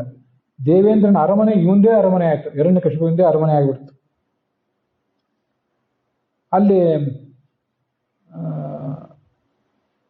ಅಲ್ಲಿರುವಂತಹ ಎಲ್ಲ ಸಂಪತ್ತನ್ನು ತಗೊಂಡ, ಏಕಚಕ್ರಾಧಿಪತಿ ಅಂತ ಅನಿಸಿದ. ದೇವತೆಗಳು ಇವನಿಗೆ ಹೆದರಿ ಅವನ ಕಾಲಿಗೆ ನಮಸ್ಕಾರ ಮಾಡ್ಲಿಕ್ಕೆ ತೊಡಗಿದ್ರು. ಬೇಕಾದಾಗ ಮದ್ಯಪಾನ ಮಾಡ್ತಿದ್ದ. ಮದ್ಯಪಾನ ಮಾಡಿದಾಗ ಕಣ್ಣು ತೂರಾಡ್ತಿತ್ತು, ಆದರೆ ಒಳಗೆ ತಪಸ್ಸು ಅದೆಲ್ಲ ತುಂಬಿಕೊಂಡಿತ್ತು, ಅದು ಇತ್ತಲ್ಲ. ಆದ್ರಿಂದ ಎಲ್ಲ ಲೋಕಪಾಲಕರು ಕಾಣಿಕೆ ಹಿಡ್ಕೊಂಡು ಬಂದು ಅವನಿಗೆ ಶರಣಾಗತರಾದರು. ಈ ಕಡೆ ನಾರದ ಅವ್ರು ತಾವೂ ಇದ್ರಲ್ಲ ಅಲ್ಲಿ, ಇಂದ್ರನ ಹತ್ರ ಹೋಗಿ ಅವನು ಗುಣಗಾನ ಮಾಡ್ತಿದ್ರಲ್ಲ. ಈಗ ಹಿರಣ್ಯಕಶಿಪುವಿನ ಗುಣಗಾನ ಮಾಡಬೇಕಾಯ್ತು. ಪಾಪ ಕೈಯಲ್ಲಿ ಆಯುಧ ಇದ್ದ ಇಂದ್ರ, ಅಗ್ನಿ ಮೊದಲಾದವರೇ ಈ ಹಿರಣ್ಯಕಶಿಪುವಿನ ದಾಸರಾದ್ಮೇಲೆ ಕೈಯಲ್ಲಿ ತಂಬೂರು ಹಿಡ್ಕೊಂಡು ಪಾಪ ನಾರದರು ಏನು ಮಾಡಬೇಕು? ಇವರು ಅವನಿಗೆ ದಾಸರಾದರು. ಆದರೆ ದಾಸರು ಅಂದರೆ ಹೊರಗಿನ ದೃಷ್ಟಿಯಿಂದ ಆದರೂ ದಾಸರಾದರು. ಯಜ್ಞ ಮಾಡಿಸಿದ್ರು. ಯಜ್ಞದ ಎಲ್ಲ ಆಹುತಿ ತನಗೇ ತಲ್ಲಬೇಕು ಅಂತ ಮಾಡಿದ. ಭೂಮಿ ಹೆದರಿ ಸಂಪತ್ತು ಕೊಟ್ಟಿತು. ನದಿಗಳು ಹರಿದು, ಇಂಥ ದುಷ್ಟ ಇದ್ರೂ ಹರಿದು, ಎಲ್ಲ ನಡೆದೇ ನಡೀತು. ಬೇಕಾದಷ್ಟು ಸುಖ ಅನುಭವಿಸಿದ. ಎಷ್ಟು ಸುಖ ಆದರೂ ನಾತೃಪ್ಯದ ಅಜಿತೇಂದ್ರಿಯ, ಸುಖ ಸಮಾಧಾನವೇ ಆಗಲಿಲ್ಲ. ಎಲ್ಲ ಶಾಸ್ತ್ರದ ಕಟ್ಟು ಪಾಡು, ನೀತಿ ನಿಯಮ, ಮಡಿ ಮೈಲಿಗೆ ಎಲ್ಲ ಕಿತ್ತೋಗದ. ಅವನು ಉಗ್ರವಾಗಿ ದಂಡನೆ ಕೊಡ್ತಿದ್ದ. ಅದರಿಂದ ಲೋಕಪಾಲಕರೆಲ್ಲ ಭಯಪಟ್ಟರು. ಇದು ನೋಡ್ರಿ, ಅನೇಕ ಸರಿ ನಾನು ಇದನ್ನು ಅಂದ್ಕೊಂಡಿದ್ದೆ, ಎಷ್ಟೆಷ್ಟು ಯುಗ ಆಗಿರ್ತದೆ. ಇಲ್ಲಿ ಯಾರೋ ಒಬ್ಬರದ್ದು ದುರಾಡಳಿತಕ್ಕೆ ನಾವು ಸಿಕ್ಕಿರ್ತೀವಿ. ದುರಾಡಳಿತ ಎಷ್ಟು ವರ್ಷ? 5 ವರ್ಷ, 10 ವರ್ಷ, 20. ಕೊನೆಗೆ ಅವರು ಇಲ್ಲಿ ನಮ್ಮ ಸುತ್ತಮುತ್ತಲಿದ್ದ ಈ ಮಾನವರು ದುಷ್ಟರು ಕೆಲವು ವರ್ಷದಲ್ಲಿ ಸಾಯಬೇಕು. ಇವರು 10-20 ವರ್ಷಕ್ಕೆ ನಾವು ಇಷ್ಟು ಕಷ್ಟಪಡ್ತಿರ್ತೇವೆ. ಯುಗಗಳ ಗಟ್ಟಲೆ ಸಂದೋಗಿಬಿಟ್ಟಿರ್ತದೆ. ಈ ಹಿರಣ್ಯಾಕ್ಷ, ಹಿರಣ್ಯಕಶಿಪು, ಆಮೇಲೆ ರಾವಣ ಕುಂಭಕರ್ಣರು. ಆ ರಾವಣ ಕುಂಭಕರ್ಣರು ಹತ್ಯೆಗೊಳಗಾಗಲಿಕ್ಕೆ ರಾಮಾವತಾರ ಬರಬೇಕಾಯ್ತು. ಎಷ್ಟೋ ಯುಗಗಳಾಗಿ ಹೋಗಿರ್ತವೆ. ಆ ಅಂಕಿ ಸಂಖ್ಯೆಗಳೆಲ್ಲ ಈಗ ನನಗೆ ಬಾಯಲ್ಲಿಲ್ಲ, ಹಿಂದೊಂದ್ಸರಿ ಪ್ರವಚನದಲ್ಲಿ ಹೇಳಿದ್ದೆ. ಅಷ್ಟು ಯುಗಗಳ ಕಾಲ ಪೀಡೆ, ಭಗವಂತನ ಭಕ್ತರಿಗೆ ಪೀಡೆ, ಸ್ತ್ರೀಯರಿಗೆ ತೊಂದರೆ. ಎಷ್ಟು ಕಾಲ, ಏನು ಕಥೆ? ಪರಶುರಾಮನ ಅವತಾರ ಆದ್ಮೇಲೆ ರಾಮಾವತಾರ, ಅದಾದ್ಮೇಲೆ ಕೃಷ್ಣಾವತಾರ. ಪರಶುರಾಮನ ಅವತಾರ ಕಾಲದಲ್ಲಿ ದತ್ತಾತ್ರೇಯ ಇದ್ದ. ಆವಾಗ ದತ್ತಾತ್ರೇಯನಿಂದ ಅನುಗ್ರಹ ಪಡೆದವನು ಕಾರ್ತವೀರ್ಯಾರ್ಜುನ. ಆವಾಗ ರಾವಣ ಇದ್ದ. ಆ ರಾವಣನನ್ನು ಕೊಲ್ಲಿಕ್ಕೆ ಸಮಯ ಮತ್ತು ಎಷ್ಟೋ ಕಾಲ ಆದ್ಮೇಲೆ ಬಂತು. ಆಮೇಲೆ ರಾಮ ಬರಬೇಕಾಯ್ತು. ಅಷ್ಟು ವಿಳಂಬ ಇರ್ತದೆ ಕೆಲವು ಸರಿ. God seize the truth but weights ಅಂತ ಒಂದು ಮಾತು. ಇದೆಲ್ಲ ರಷ್ಯನ್ ಸಾಹಿತಿ ಒಬ್ಬ ಲಿಯೋ ಟಾಲ್ಸ್ಟಾಯ್ ಅಂತ ಹೇಳಿದ ಮಾತು. ಆ ಮಾತು ನನಗೆ ಯಾವಾಗಲೂ ನೆನಪಿಗೆ ಬರ್ತಿರ್ತದೆ. ಭಗವಂತ ಸತ್ಯವನ್ನು ಕಾಣ್ತಾನೆ, ಅದು ಸ್ವಲ್ಪ ಕಾಯ್ದು ಕಾಣ್ತಾನೆ. ನೋಡೋಣ, ಕಾಯ್ತಾನೆ. ಎಷ್ಟು ದಿವಸ ಕಾಯೋದು? ನಮ್ಗೆ ಆಶ್ಚರ್ಯ. ಯಾಕೆ ಕಾಯ್ತಾನೆ ಭಗವಂತ? ನಿಸರ್ಗಕ್ಕೊಂದು ನಿಯಮ ಇದೆ. ಯಾರೋ ಒಬ್ಬರು ಒಂದು ದಿವಸ ದುಷ್ಟತನ ಮಾಡಿದ್ರು ಅಂತ ಇದ್ದಕ್ಕಿದ್ದಂತೆ ಅವ್ರ ಮೇಲೆ ಬಲಪ್ರಯೋಗ ಮಾಡೋದಿಲ್ಲ ಭಗವಂತ. ತಾನೇನು ಅವತಾರ ಮಾಡೋದಿಲ್ಲ. ಅದು ಪ್ರತಿಯೊಂದಕ್ಕೂ ಅದರದೇ ಆದ ಸಮಯ ಇದೆ. ಆ ಸಮಯ ಕೆಲವು ಸರಿ 1 ವರ್ಷ ಆಗ್ಬೋದು, 50 ವರ್ಷ ಆಗ್ಬೋದು, ಕೆಲವು ಸರಿ ಕೋಟಿಗಟ್ಟಲೆ ವರ್ಷವೇ ಆಗ್ಬೋದು. ಜಗತ್ತಿರೋದೇ ಹೀಗೆ. ಭಗವಂತನಿಗೆ ಶರಣ ಹೋದರು. ಶರಣಂ ಯಯುರಚ್ಯುತಂ ಅವನು ಸ್ತೋತ್ರ ಮಾಡಿದರು. ಅಲ್ಲಿ ಬಂದ ಶ್ಲೋಕ ಇದೆ, ಇವತ್ತು ಆರಂಭದಲ್ಲಿ ಹೇಳಿದ್ದು. ನಮೋ ಭಗವತೆ ಓಂ ನಮೋ ಭಗವತೆ ಮಹಾಪುರುಷಾಯ ಮಹಾತ್ಮನೆ ವಿಶುದ್ಧಾನುಭವಾನಂದ ಸಂದೋಹಾಯ ಯಥೋಭಯಂ. ನಿನ್ನನ್ನ ಶರಣ ಹೋದರೆ ಭಯ ನಿವಾರಣೆ ಸಾಧ್ಯ.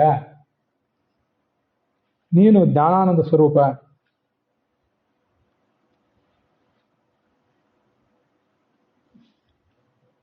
ಆವಾಗ ಆ ಭಗವಂತ ಅವರಿಗೆ ಮಾತಾಡಿದ. ಹಿರಣ್ಯಕಶಿಪು ಏನು ಮಾಡ್ತಿದ್ದಾನೆ ಅನ್ನೋದು ನನಗೆ ಗೊತ್ತಿದೆ. ಇದು ನಾವು ಭರವಸೆ ತಾಳಬೇಕಾದ್ದು. ಜ್ಞಾತಮೇತಸ್ಯ ದೌರಾತ್ಮ್ಯಂ. ಹಿರಣ್ಯಕಶಿಪು ಮಾಡಿದ ದುಷ್ಟತನ ನನಗೆ ಗೊತ್ತಿದೆ. ಹಿಂದೆ ರಾವಣ ಮಾಡಿದ್ದು ನನಗೆ ಗೊತ್ತಿತ್ತು. ಈಗ ಏನು ದುಷ್ಟರಿದ್ದಾರೆ, ಕಲಿಯುಗ ಇಷ್ಟು ಕೆಟ್ಟದಾಗಿ ಹೋಗಿದೆಯಲ್ಲ ಎಲ್ಲ ಕಡೆ. ಇಷ್ಟೋ ಸರಿ ನಮ್ಮ ಸುತ್ತಮುತ್ತ ಜನ ಆಡಿದ್ದೇ ಕೇಳಿದ್ದೀನಿ. ದೇವ್ರಿಗೆ ಯಾಕೆ ಕಣ್ಣು ಕಾಣಿಸ್ತಿಲ್ಲ, ಇಷ್ಟೆಲ್ಲ ಅನ್ಯಾಯ ಯಾಕೆ ತಡೀತಿಲ್ಲ ಅಂತ.